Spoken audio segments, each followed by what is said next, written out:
I call on the representative of Pakistan. Mr. President, I take the floor to exercise our right of reply to the statement in the general debate earlier today, in which the Foreign Minister of India indulged in an orgy of slander against my country. Her comments towards Pakistan betray the hostility that the Indian leadership has towards Pakistan, hostility that we have endured for 70 long years. Repeating falsehoods year after year does not and cannot conceal or alter the truth. But in her vitriol, India's foreign minister deliberately ignored the core issue of Jammu and Kashmir. So let me be clear. Jammu and Kashmir is not a part of India. It is recognized by the United Nations and the international community as disputed territory. I invite all of you and the Indian Foreign Minister to look at the UN maps. Thus, India's military occupation of the state is illegal. The UN Security Council has, in over a dozen resolutions, decided that the dispute must be resolved by enabling the people of Jammu and Kashmir to determine their own destiny through a UN-supervised plebiscite. India accepted these UN resolutions, but it has avoided implementing them through obfuscation, diversion, deceit, and aggression. India's brutal occupation of Kashmir has killed over 100,000 innocent Kashmiri children, women, and men. Today, that campaign of brutality continues, including the shooting and blinding of innocent Kashmiri children with pellet guns. Yet every day, these Kashmiri children, women, and youth come out on the streets to demand that India get out of occupied Kashmir. India cannot hide behind semantics. Any interstate dispute like Kashmir is by definition an international dispute.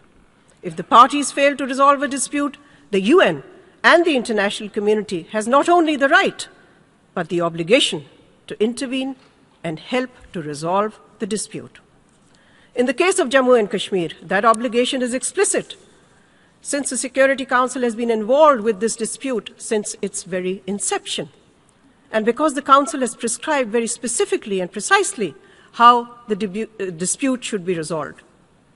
UN Security Council resolutions do not lapse with time, nor are they overtaken, as the Indian Foreign Minister put it. Law, Mr. President, has no expiry date. Morality has no sell-by date. India's posture is that of the predator. It cannot escape its legal and moral obligation to abide by the resolutions of the Security Council. Any other interpretation will open the door to the logic of force in international relations. India, Mr. President, now also refuses a bilateral dialogue with Pakistan, either composite or comprehensive. The conditions it poses, that first there be an end to violence, begs the question. Violence emanates first and foremost from India's occupation and brutal suppression of the people of Kashmir. Under the circumstances, my Prime Minister has proposed that the Secretary General should appoint a special representative or a special envoy, as several of his predecessors did, to promote the implementation of the relevant provisions of the Security Council resolutions.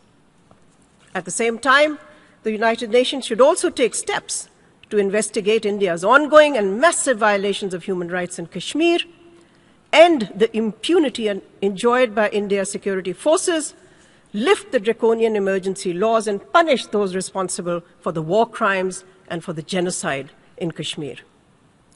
Mr. President, if the international community wishes to avoid a dangerous escalation between India and Pakistan, it must call on India to halt its provocations and its aggressive actions. It must end the ceasefire violations along the LOC. It must halt its sponsorship of terrorist groups inside Pakistan. Mr. President, India's foreign minister has spoken much about terrorism. The UN should actually define terrorism. And in that definition, we should include state terrorism. The state terrorism which the Indian National Security Advisor has boasted is being sponsored by India's spy agencies in my country. in what he called a double squeeze strategy. Pakistan has in its custody an Indian spy, an intelligence officer, Kulbhushan Yadav, who confessed to India's support to terrorist activities in my country. In fact, India has considerable experience in the state sponsorship of terrorism in our region. It has sponsored and perpetrated terrorism and aggression against all its neighbors, creating terrorist groups, destabilizing and blockading neighbors to do its strategic bidding, and sponsoring subversion, sabotage, and terrorism in various parts of Pakistan. All this establishes that India is the mother of terrorism in South Asia. Mr. President, India's proclivity to violence is also no secret. In the 70 years since its independence, India has been engaged in at least over a dozen instances of the use of force and continues to face 17 insurgencies in its own land. It has fought a war with or in each of its neighbors. Mr. President, the Indian Foreign Minister sought to denigrate my country's founding father, Quaid-e-Azam Muhammad Ali Jinnah. All I can say about India's current political luminaries is that they belong to a political organization that has the blood of thousands of Muslims of Gujarat on their hands. Today, this so-called democracy is the world's largest hypocrisy. This, Mr. President, is the face of India's democracy. India is ruled by a government in which a racist and fascist ideology is firmly embedded. The leadership of this government emanates from the RSS, the same extremist group which is accused of assassinating Mahatma Gandhi. It is a government which has appointed a fanatic as the chief minister of India's largest state, whose rallying cry to his mobs was, "If one Hindu is killed, we will kill 100 Muslims." It is a government which has allowed the lynching of Muslims. And all this is amply documented by international human rights organizations. Indeed, as one of India's most famous contemporary authors recently said, and I quote, "These horrific murders are only a symptom. Life is hell for the living too.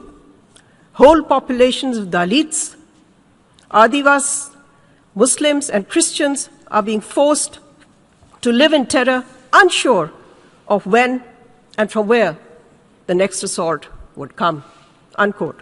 And then again, quote, "Much of what is in the air in India now is pure terror, in Kashmir, in other places," unquote. Mr. President, the Indian Foreign Minister spoke about human rights.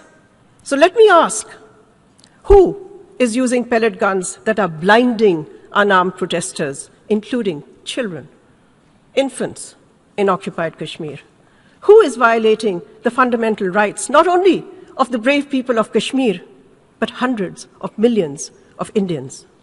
And who is using rape as an instrument of terror, as an instrument of state policy to crush a popular and indigenous movement in the occupied state of Jammu and Kashmir?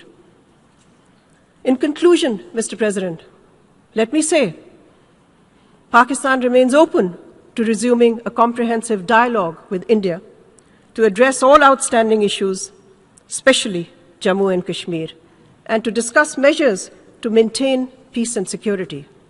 But this dialogue must be accompanied by an end to India's campaign of subversion and state-sponsored terrorism in Pakistan. I thank you.